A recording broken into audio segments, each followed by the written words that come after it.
Assalamu alaikum my dear students. How are you all? I hope you are all doing well. प्यारे बच्चों, आज का video फिर से क्लास 11th के लिए आज हमने टॉपिक चूज किया है ग्रेविटेशन। इसमें एक डेरिवेशन हमें प्रूव करनी है, variation of G with depth. आपको पता है जी क्या होता है? Acceleration due to gravity. तो हमें जितना हम अर्थ के नीचे आएंगे, डेप्थ में आएंगे, इतना ग्रेविटी चेंज होती जाएगी। वेरिएशन का मतलब वही होता है, ठीक है। इससे पहले आपको ये एक फिगर समझनी पड़ेगी। मैंने फिगर पहले ही बना के रखी है, तो ये आपको समझना है। लेट अस सपोज एक हमारे पास एक अर्थ है। यहाँ पे जो ए है ना, ये पॉइंट ए है ना, ये सरफेस ऑन द अर्थ है, सरफेस पे पॉइंट है। इस पॉइंट पे हम मानेंगे ग्रेविटेशन जी हो रही है, ठीक है। फिर थोड़ा सा हम नीचे आए, हमने अर्थ को खोदा, तो इस पॉइंट पे हम चले आए बी पे। तो बी पे थोड़ा जब हम नीचे आए अर्थ से, तो यहाँ पे ग्रेविटेशन हो रही थी जी डैश, ठीक है। O is the centre of circle, O is the centre of earth, ठीक है। तो OR इज रेडियस, ठीक है। A से B तक हमने डिस्टेंस D रखी, क्योंकि हम A से B तक आए, हमने अर्थ को खोदा, तो D है।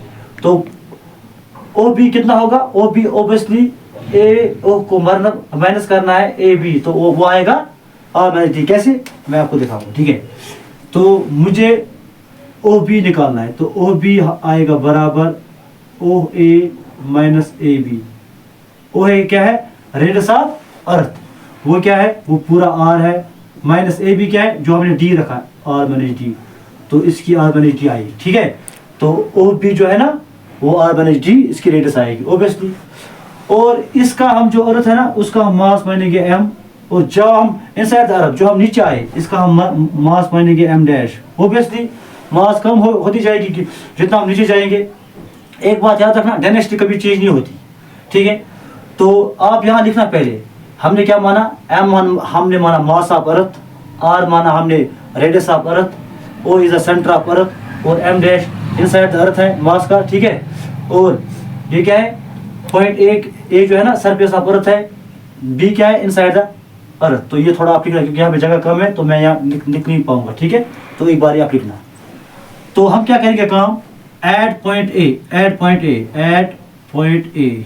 अगर हम पॉइंट ए की बात करेंगे, ए पॉइंट पे, वी नो दैट, हमें पता है ना, जी होता है बराबर GM अपॉन R स्क्वायर। पता है ना आपको? ग्रेविटेशन होता है बराबर G into M upon R square. G होता है ग्रेविटेशन कांस्टेंट, M होता है मास ऑफ अर्थ, और R स्क्वायर, ठीक है। इसको आप फर्स्ट मानो, पता है ना आपको। अब हम पॉइंट बी पे जाएंगे, क्योंकि हम इनसाइड द अर्थ है। एट पॉइंट बी, यहाँ पे क्या है? ग्रेविटेशन जी डैश। वो क्या होगा? जी मास, यहाँ पे मास क्या है अर्थ का? M डैश, बिल्कुल। और रेडियस क्या है? रेडियस है R माइनस D, ठीक है। रेडियस है R minus D whole square, ठीक है। तो इसको आप सेकंड मानो, ठीक है ना। समझ आ रहा है आपको? ये आपको पता है ना, ये आपने पहले ही प्रूव किया है, ठीक है। देखो, वी नो दैट, पता है आपको, डेंसिटी होता है बराबर मास अपॉन वॉल्यूम, ठीक है। डेंसिटी होता है बराबर मास अपॉन वॉल्यूम। तो डेंसिटी के नीचे हम 1 रखेंगे, फिर होगा क्रॉस मल्टीप्लाई। मास को करेंगे 1 के साथ, यू विल गेट मास, और डेंसिटी को करना है वॉल्यूम के साथ multiply, you will get density into volume, ठीक है। Getting my point? तो मास होता है M, डेंसिटी को हम रो से लिखते हैं, और वॉल्यूम कैसे निकालेंगे अर्थ का? क्योंकि ये जो अर्थ होती है, ये स्फेरिकल शेप की होती है। आपने सरफेस एरिया वॉल्यूम में पढ़ा है। वॉल्यूम ऑफ स्फीयर क्या होता है? 4/3 पाई R क्यूब, पढ़ा है ना आपने। तो M, ठीक है। तो अगर हम, तो ये हो गया हमारा M किस अर्थ का। अगर हम इनसाइड द अर्थ की बात करेंगे, वो उसका मास क्या है? M dash. डेंसिटी ऐसी रो इंटू 4/3 पाई। इसका रेडियस कितना है? R माइनस D स्क्वायर, ठीक है। R माइनस D स्क्वायर, ठीक है। Getting? R minus D sorry cube, ये होता है R cube, R minus D cube, ठीक है ना, बिल्कुल। अब हम M और M डैश का वैल्यू यहाँ पे सब्स्टिट्यूट करेंगे, पहले और दूसरे में, ठीक है। तो हम करेंगे use value of M and M dash in first and second, we get। हमने क्या करना है काम? हमने m और m डैश का वैल्यू पहले और दूसरे में लगाना है। ठीक है, पहला क्या है हमारा, पहला है हमारा g इक्वल टू g ऐसे ही इंटू m, मास क्या है रो इंटू 4/3 पाई r क्यूब। ठीक है, डिवाइड बाई क्या है r स्क्वायर। पहले मैं ना g m के बदले मैंने ये वैल्यू डाला और साथ में r स्क्वायर, तो r स्क्वायर यहाँ पे है और r क्यूब है, तो r स्क्वायर और r स्क्वायर कटेगा, यहाँ पे केवल एक r बचेगा। ठीक है, तो आप इसको लिखना g आएगा बराबर g इंटू रो इंटू 4/3 पाई, एक r बचा, इसको आप थर्ड मानो। ठीक है, गेटिंग माय पॉइंट।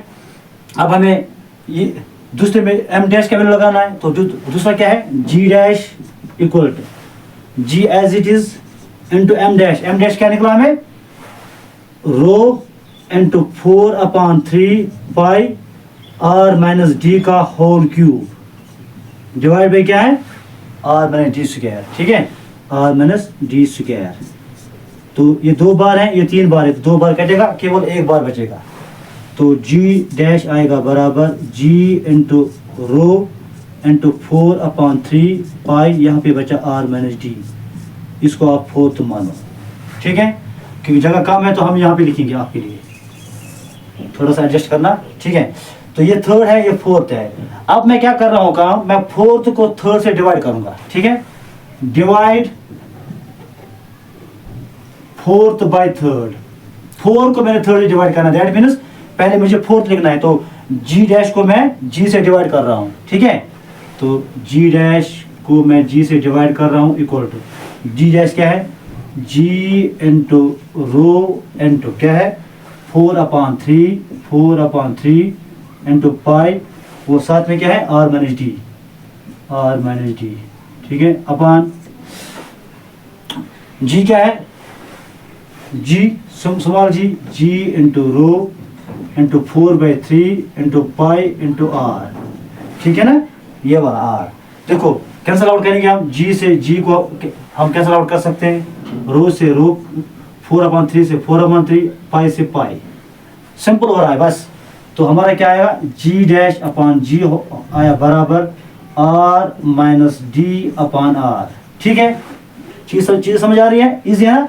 अब देखो तो फर्दर हम कर सकते हैं g डैश अपान g, यहाँ पे क्या है देखो ये r जो है ना, ये r का भी डिवाइड है, d का भी डिवाइड है, तो we can write it r upon r minus D upon r। ठीक है ना, इस r को r से काट सकते हो, कोई बड़ी बात नहीं है, तो g डैश अपान g आएगा बराबर 1 माइनस डी अपान r। ठीक है, अब ये g है ना, इन दोनों को मल्टीप्लाई होगा, क्रॉस मल्टीप्लाई करना है, तो g डैश ऐसे ही, पहले हम g को करेंगे 1 के साथ, तो you will get g minus g को करना है d के साथ, तो g d अपान r। देखो क्या क्या हो रहा है, g dash equal to g minus g dash g d by r। Obviously g से बड़ा है, क्योंकि g को मुझे कुछ माइनस करना है तभी g डैश आएगा। ठीक है ना, तो यहाँ पे मैं आपको एक एग्जांपल दूंगा, 5 बराबर है 7 माइनस 2। ठीक है ना, जब मैं 7 को कुछ माइनस कर रहा हूँ तभी 5 आएगा, तो obviously 7 is greater than 5 is less then 7, तो यहाँ पे g से मुझे कुछ माइनस करना पड़ रहा है तभी g डैश आ रहा है, तो we can say that g dash is less than g। तो इसका क्या मतलब, इसका मतलब है जितना हम डेप्थ की ओर जाएंगे उतना एक्सेलरेशन ड्यू टू ग्रेविटी कम होती जाएगी। g dash is less than g का क्या मतलब, जितना हम अर्थ के नीचे आएंगे उतना एक्सेलरेशन ड्यू टू ग्रेविटी कम होती जाएगी। तो same is the case with altitude, जितना आप ज़्यादा जाओगे ना ऊपर उतना एक्सेलरेशन ड्यू टू ग्रेविटी कम होगी। अब आपके लिए एक क्वेश्चन है, मतलब अगर तो सेंटर पे ग्रेविटी क्या होती है सेंटर पे। ठीक है, तो ये है आपके पास, सपोज हमें क्या निकला, हमें निकला g dash equal to g minus G D upon r। Let us suppose d को हम r मानेंगे, क्योंकि डिस्टेंस है उसको हम r मानेंगे। ठीक है, तो एट सेंटर पे क्या होगा, सेंटर पे होगा g dash equal to g minus g, इसके बदले r अपान r से r कटेगा, g dash equal to g minus g, तो g डैश इक्वल टू 0। तो सेंटर पे ग्रेविटेशन बराबर जीरो होगी, बराबर जीरो होगी। अगर आपको प्रूव करना होगा ना, prove that at centre of the earth gravitation is equal to zero, तो आपने पहले ये सारा न्यूमेरिकल करना है, फिर लास्ट पे इसमें डी के बदले आर डालना है, क्योंकि आपको डिस्टेंस माना है रेडियस के बराबर। तो आप जी डैश जीरो के बराबर आपको आएगा। तो इस तरह से आप हमने ये क्वेश्चन किया। मुझे उम्मीद है कि आपको समझ आया होगा। फिर भी अगर कहीं पे दिक्कत है तो आप मुझे पूछ सकते हो। Thank you, have a nice day.